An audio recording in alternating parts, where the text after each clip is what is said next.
네, 반갑습니다. DSA 김대웅 원장입니다. 이제 경찰 시험도 얼마 안 남았고, 해양경찰 시험도 얼마 안 남았고, 그 다음에 공무원 9급 시험도 4월이죠, 4월.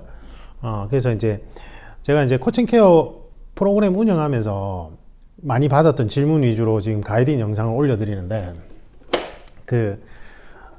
경찰이든 아니면 뭐, 검찰이든 아니면 세무직이든 일반 행정직이든 이제 공무원 시험에 있어서 마무리 한 달을 어떻게 보낼 것이냐 또는 마무리 2주를 어떻게 할 것이냐, 마무리를 어떻게 할 것인가, 이제 이 질문을 많이 받아요. 많이 받는데, 일단은 이제 수험생, 대상자인 수험생들이 어떤 상태이냐에 따라 좀 달라요. 내가 지금 아예 기본서 회독은 일단 끝났고, 기출문제집 회독이 이제 막 한두 번 정도 끝났어. 그래서 기출문제집을 한두 번 본 거에 불과해. 그러면 학습 소화율이 거의 50%가 채 안 돼요. 50% 전후예요. 그러면 이 상태에서는 시험 쳐봐야 반은 맞고 반은 틀리게 돼 있어요. 그러니까 합격권하고 아무 관계 없죠. 그러면 선생님 시험 치는 게 좋을까요? 안 치는 게 좋을까요?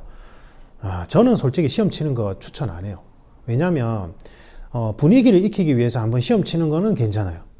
근데 모의고사라는 게 있기 때문에 실제 모의고사 시험지 놓고 실제 시험장처럼 시간 제고하면 되기 때문에 굳이 그렇게 할 필요는 없는데, 그래도 미리 시험장 분위기를 익혀 놓으면 나중에 진짜 메인 게임 때 도움은 되긴 되거든요. 그래서 실제 시험을 한번 응시해 보셔도 좋아요. 이 정도 지금 단계에 있는 수험생들이.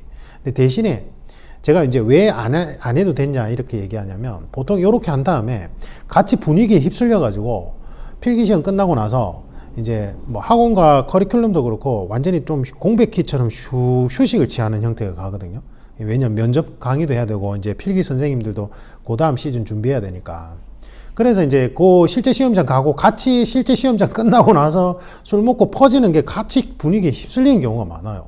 근데 아까 지금 말한 수험생들은 지금 한창 달려나가야 되는 상황이란 말이에요. 학습 소화율이 50%에 불과하고, 그 다음에 이제 기본서 한번 돌리고 기출문제집 한번 풀어본 단계라서 지금부터가 아주 중요한 단계인데, 그때 분위기에 휩쓸려서 한 달을 날려버리면 시험 안 치러 가는 게 낫다는 거예요.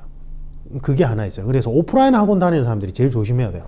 오프라인 학원 다니는 사람들이 필기시험 한번 치고 나면 덩달아서 오프라인 학원 가도 우수수원해지니까 자기들도 같이 우수수원해져 버려요. 온라인 수업을 듣는 사람들은 별로 상관이 없는데, 그게 이제 제일 치명적이에요. 오프라인 학원을 다니는 사람들. 그래서 그걸 제일 주의해야 되고, 그 다음에 기출문제집 한번 돌리고, 한번 돌리고 내가 기출문제집을 그래도 막 한 5회독을 하면서 기출문제집을 아주 많이 풀어봤어. 실제로. 그러니까 기출문제집에는 표시를 하면 안 돼요. 알겠죠? 계속 연습장에다 표시하고 계속 기출문제집을 틀린 거 위주로 계속 풀고 또 풀고 또 풀고 또 풀고 해서 그 기출문제집은 완전히 씹어먹을 정도로 풀어야 돼요. 그래서 아예 내가 틀리는 문제, 그 다음에 아예 모르는 지문이 없을 정도로 계속 회독을 해야 된단 말이에요. 그래서 모르는 거는 또 기본서 돌아가서 발췌독하고, 기본서를 전부 다 끝까지 볼 필요 없이. 그렇게 해서 이제 기출문제집이 한 5회독 이상이 돼서 5회독 이상 전범위로 계속 풀어서 기출문제집이 내가 어디에 어떻게 나오더라도 다 맞출 수 있는 정도의 실력이 되면 학습 소화율이 한 80%까지 올라간 상태예요. 이때는 한번 모험을 걸어봐도 돼요. 이때는 모험을 걸어봐도 된단 말이에요. 그래서 이때는 모의고사를 절대 치지 말고 지엽적인 문제는 다 버려야 돼요. 지금 이제 내가 학습 소화율이 한 80% 된 상태이기 때문에 지엽적인 문제, 막 10년에 한 번씩 나오는 문제, 그거에 매달리면 절대 안 되고, 내가는 이제 엑기스 80%는 완성이 된 상태니까 내가 기출 문제집을 풀면서 5회도까지 풀어다 보면 끝까지 계속 틀린 게 남아있을 거예요. 그리고 끝까지 나를 괴롭힌 지문이나 숫자들 남아있을 거 아니에요. 그죠? 그거를 나만의 요약서를 만드는 거예요. 나만의 요약서. 선생님들 요약서 절대 보면 안 돼요.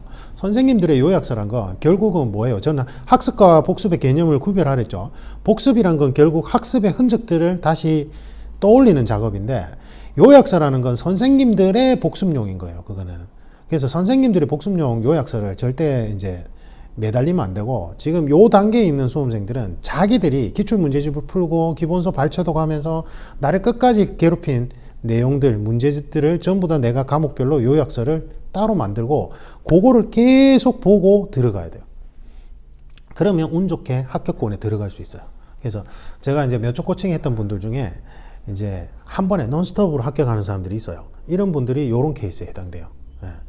그 다음에 이제 필기 경험이 많거나 아니면 합격권 점수에 어느 정도 올라와 있는 사람, 이제 수험 기간도 길고 아까 얘기했던 지금 80% 단계를 넘어선 사람들, 이제 이분들은 주의사항이 딱 두 가지인데, 첫 번째는 지엽적인 문제도 손을 대야 돼요. 이분들은. 왜냐하면 이제 엑기스 80%는 다 완성이 돼 있고 나머지 이제 20%의 이제 차별성이 나타나는 문제에 손을 대도 돼요.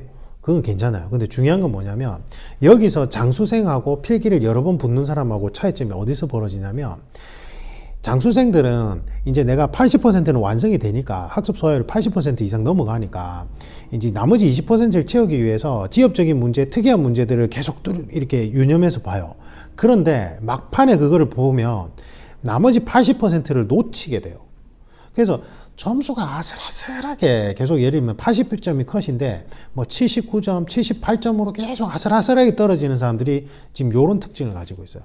그래서 이런 분들은 일단은 80%를 메인으로 잡아야 돼요. 마무리 한 달이든 마무리 두 달이든 2주든지 간에. 그래서 그 엑기스 80%를 계속 반복해서 본 다음에 이제 한 20% 비중, 하루에 80%, 20% 하루에 시간을 나눈다면 메인은 이제 원래 그 한 특정 과목의 80%에 해당되는 엑기스 내용을 먼저 계속 순환을 시키고, 그 다음에 한 두세 시간씩 따로 빼서 이제 약간 특이하거나 조금 지엽적인 문제들, 근데 나올 확률이 높은 거, 요런 거 위주로 이제 체크해 나가는 거예요. 네. 필기를 한 번 합격해 본 분들은요, 이분들은 본인들의 스타일대로 하면 돼요. 필기를 일단 한번 합격해 봤다는 건 여러분들만의 어떤 방식으로 지금 결과물을 낸 거기 때문에 괜찮아요. 그래서 필기를 한번 합격해 본 분들은 뭐에 신경 쓰면 되냐면, 경찰직이라면 체력에만 신경 쓰면 돼요. 네. 체력 시험이 생점수로 들어가니까 중요하단 말이에요. 그러니까 체력에 좀 신경 쓰면서 필기시험을 마무리를 해야 돼요. 체력을 아예 안 하면 필기시험 합격하고 나서 체력시험 때 또 점수가 낮아져요. 그리고 악순환이 반복돼요. 알겠죠? 지금 만약에 경찰직이라면 그거, 일반 공무원이라면 체력시험 안 쳐도 되니까 그렇게 할 필요는 없죠. 그래서 필기 합격을 몇 번 했던 분들은 그냥 계속 본인 스타일대로 하면 돼요. 근데 이제 일반 공무원인데 이제 체력 시험이 없는 일반직 공무원인데 계속 이제 면접에서 떨어지는 분들은 면접에 뭔가 문제가 있는 거거든요. 그래서 제가 이제 유튜브 채널에 제 그 유료 멤버십을 평소에 필기시험 준비하는 동안 한 번씩 계속 보라고 한 게 그래서 그래요. 그래서 그렇고, 경찰직이라면 보통 이제 악순환이 되는 건 필기는 붙긴 붙는데 너무 낮은 점수로 붙는 데다가 필기시험 마무리 몰입할 때 체력시험을 아예 안 해버리니까, 체력 준비를 아예 안 해버리니까 체력시험 때 또 이제 오버 트레이닝 되면서 필기 합격하고 나서 이제 부상당하고 체력 점수 낮고 악순환 반복되는 경우. 그래서 필기를 몇 번 합격해 본 분들은 경찰직이라면 체력시험도 같이 신경 써서 병행하면서 마무리를 해 들어가야 돼요. 그리고 그게 훨씬 더 몰입도가 좋아요. 스트레스 해소가 되기 때문에. 됐죠? 그 다음에 기본적으로 이제 여러분들이 보면 학습과 복습을 구별 못하는 경우가 많아요. 그 다음에 주의사항이 마무리를 할 때요, 백지 학습법도 있고 이제 자기가 요약서를 만드는 방식도 있고 자기가 OX 지문을 만들어서 반복하는 방법도 있거든요.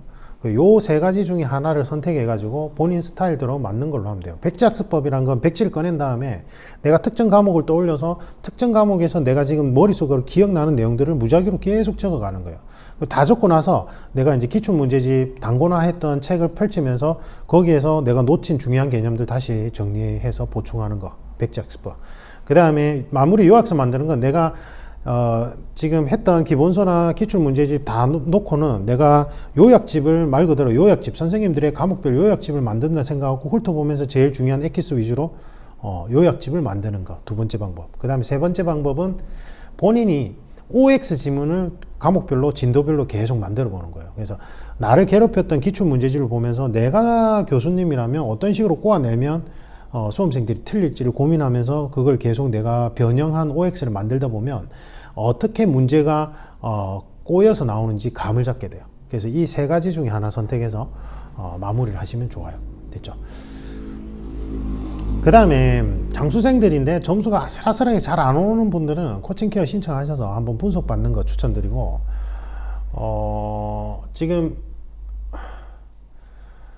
면접에서 계속 안 되는 분들은 일단은 필기시험 쳐야 되니까 필기시험 치고, 필기시험이 한두 달 정도 아직 여유가 남아있으면 제 채널에 멤버십 과정을 통해가지고, 원래 이제 시사들, 그 다음에 제가 이제 만사형 통은 멤버십은 이제 면접 관련된 기출 분석 이런 걸 하니까, 그거를 쉬는 시간, 이렇게 짜투리 시간에 한 번씩 가볍게 보세요. 그러면 도움 될 거예요.